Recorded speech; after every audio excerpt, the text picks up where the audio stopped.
investigating, start racing.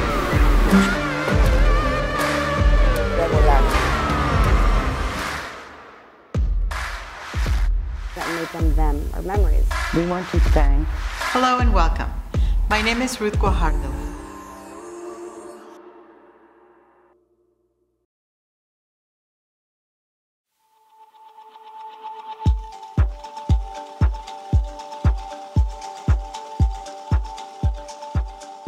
I consider myself to be a Chicano artist, and why?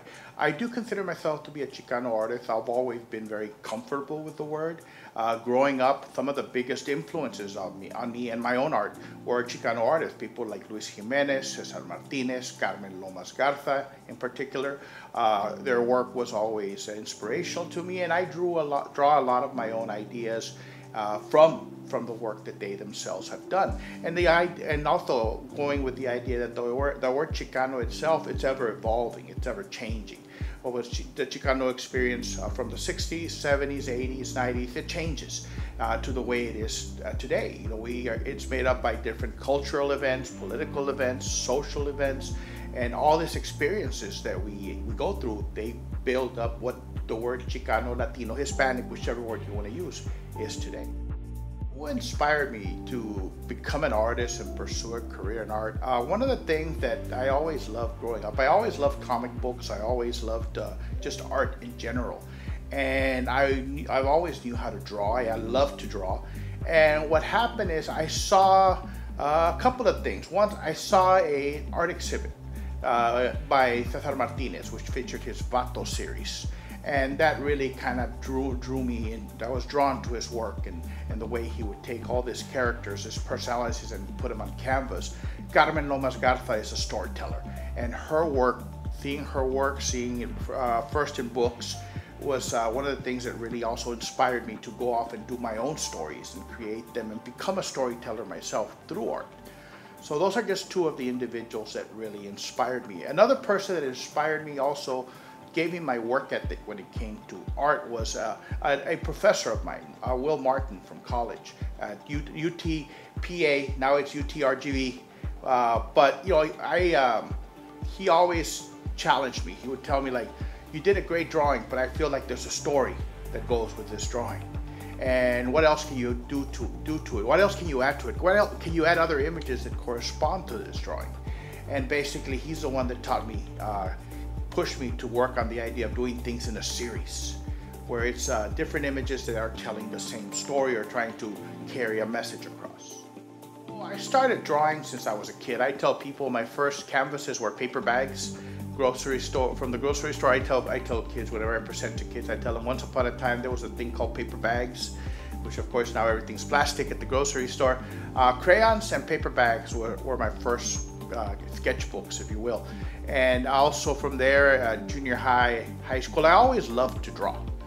It wasn't until when I graduated high school and I started going to college that I kind of began to take it as more of a serious idea of pursuing it a career as an artist. Now, one of the things that happened with me is I also like to write. I tell people my bachelor's and my master's are all in art, but I've always liked to write. So I've been lucky, fortunate that I've been able to do both. I've authored and illustrated 20 books by working with different publishers. And so to me, it's just a process of me I'm telling a story, and I'm using art, I'm using literature, I'm using storytelling to tell this story that I want to show. What is my style of art? What inspired me to pursue this career, this path in art? I love to do lucha libre. Now, I grew up watching lucha libre as a kid, and I tell people that the idea of a luchador to a child is, if you think about it, I tell them they're like superheroes and supervillains. They wear the masks, the capes, the tights, and they tell a story. They're working from the oldest play in the world. It's good versus evil. Evil is winning, and then somehow good manages to triumph in the end. It's the oldest story in the world.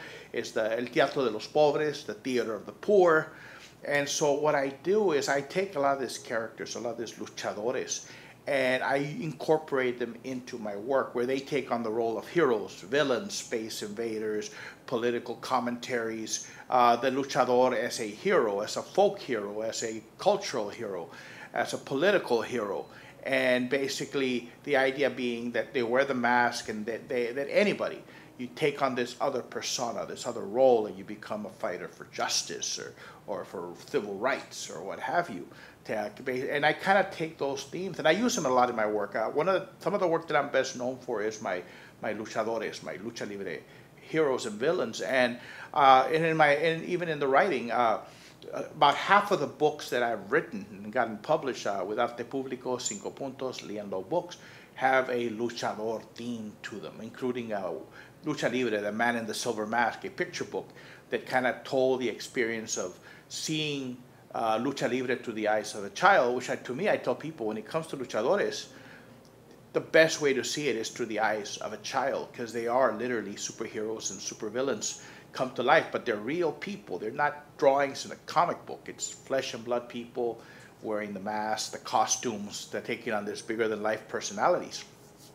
So I take all that and I incorporate it into my work. The exhibit I'm going to be doing at Centro Aslan, The Return of Quetzalcoatl, what it is I take the luchador, the luchadores, and they always say that a lot of these deities, these gods, Egyptian, pre-Columbian, they came from space. The pyramids were built by aliens. Of course, they weren't. They were built by people. But I take that theme and I present Quetzalcoatl as a returning spaceman, complete in a spacesuit, the whole bit. But he's wearing, the serpent mask. But it's a mask, literally, like a lucha libre mask. And he returns riding on a rocket with the head of Quetzalcoatl at its front. And the idea being that I bring in a lot of characters. I give them a space slant to them because that's the theme, the return of Quetzalcoatl, hence as a space traveler. But I take La Llorona, La Lechuza, the Donkey Lady, all these different legends, and I basically reinterpret them as if they were the space travelers. Chicano art is important to American art history because it is a part of America. It is part of our history. And also to basically get people to understand that, yes, Chicano art, there is, it's different, certain images. I tell people there are certain images that are very much a part of it. I tell people when you go to a Mexican curio shop, there are some images you will always see. You will see a picture of La Virgen de Guadalupe. You will see a picture of a masked luchador. You will see a photograph of Pedro Infante, because they're such a big part of the whole experience. But more than that, it is like I said earlier, it's ever evolving, and more things are incorporated into it. It still holds on to a lot of the more traditional aspects, such as pre-Columbian interpretation of different legends or cultures. But it merges together. I made a sketch one time of it.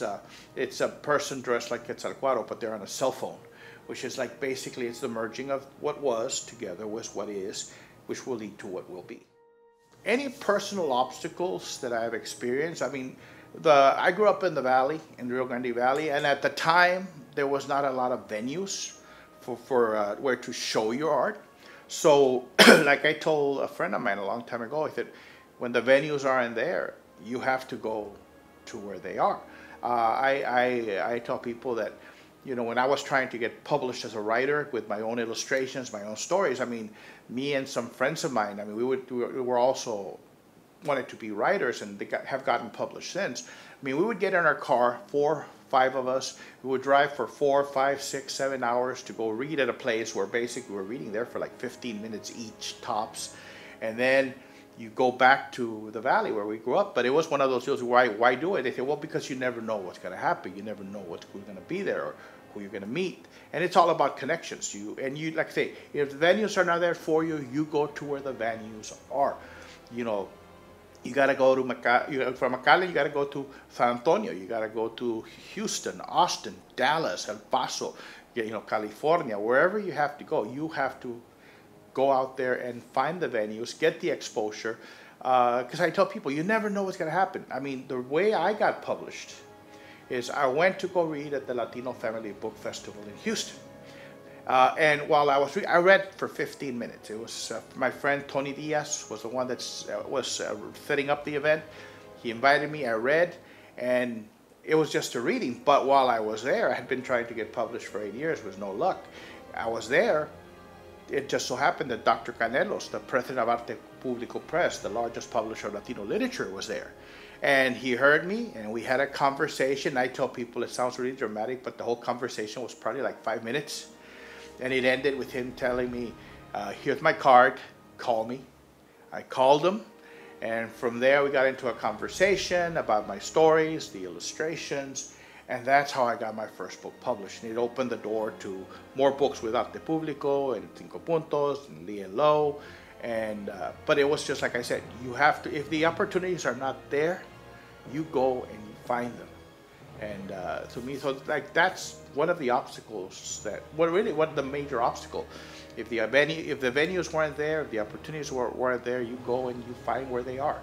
And, you know, get yourself out there. You know, you could be the best artist, the best storyteller, the best writer in the world, but if nobody sees it, then, you know that you just don't get that. You need to get the exposure so that people see your work, and be open to criticism. If they tell you that they don't like something, listen to it and analyze what they told you. And if you know what, that makes sense, then use it. But is it getting easier for Chicano artists to display their work? I would say it's at this point it's still too early to tell, in the sense that there are more opportunities out there.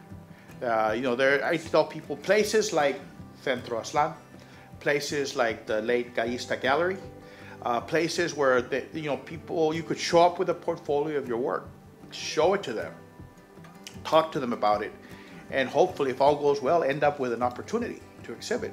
The Cheech just recently opened up, the Cheech Marin Museum Gallery that he is starting. So the venues are getting better, but it's still a struggle.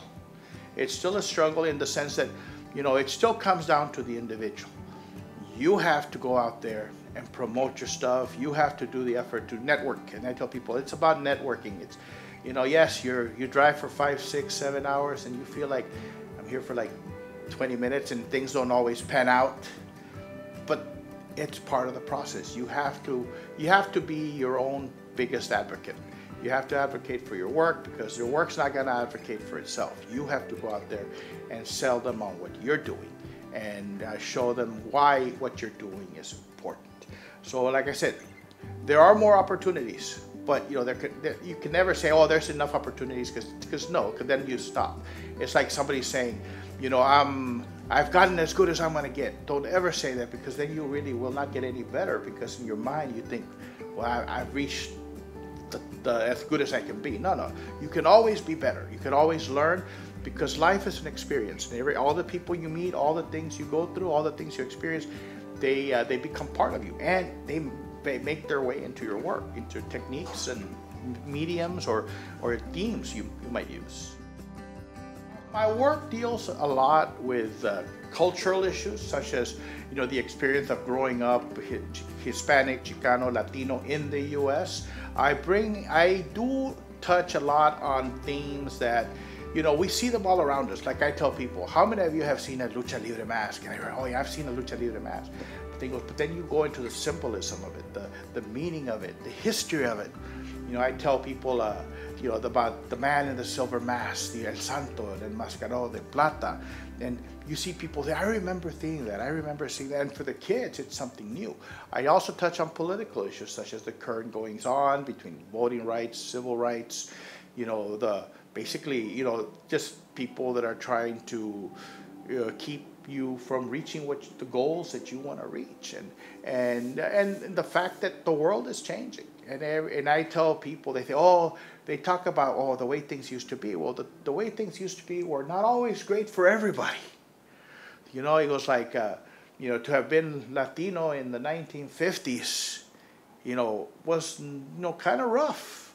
So, but you see, I always touch on this. Look, maybe your grandfather didn't graduate high school, but your father did. And maybe your father didn't get to go to college, but you know what? You know, you did. And guess what? your kids more than likely will want to go to college because you've done it. And it's a gradual evolution. I mean, you hear the stories of women who they were not able to go to college because of financial problems or the way the world was viewed at the time, but they made sure that their daughters did. And so it's an ever changing, ever evolving. And so, and it all becomes a part of, when as an artist, it all becomes a part of you, and it finds its way into your work. Your social views, political views, your emotions, the way you perceive things, it all finds its way in there. Places like Centro Cultural Aslan are important because, number one, they provide a venue, a place for artists to show their work. Number two, they provide a place for people to gather. It brings the community together, and they do it through in a really great way, through the music, through art, through theater, through the arts in general. And it's something that people show up and they can relate to, and also it provides a place that other people that aspire to maybe become artists, they can show up and they can see whatever other people are doing. And to me that was really big, like seeing the work of like Carmen Lomas Garza. Her work was like an inspiration to me. And Centro Aslan is very important for that. It provides all these things, and it's a place where I would tell people this one time: people don't really appreciate some places until they're no longer there.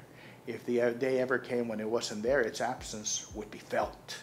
And people would say, "Oh, you remember that gallery or Gaista Gallery and all these places?" And when they're no longer there, you feel that loss, that absence. So to me, they're important. They need to keep going. They need to continue to be contributors to the community, because they not only, yes, they bring the community in, but they also contribute. They contribute ideas, thoughts, just a sense of community.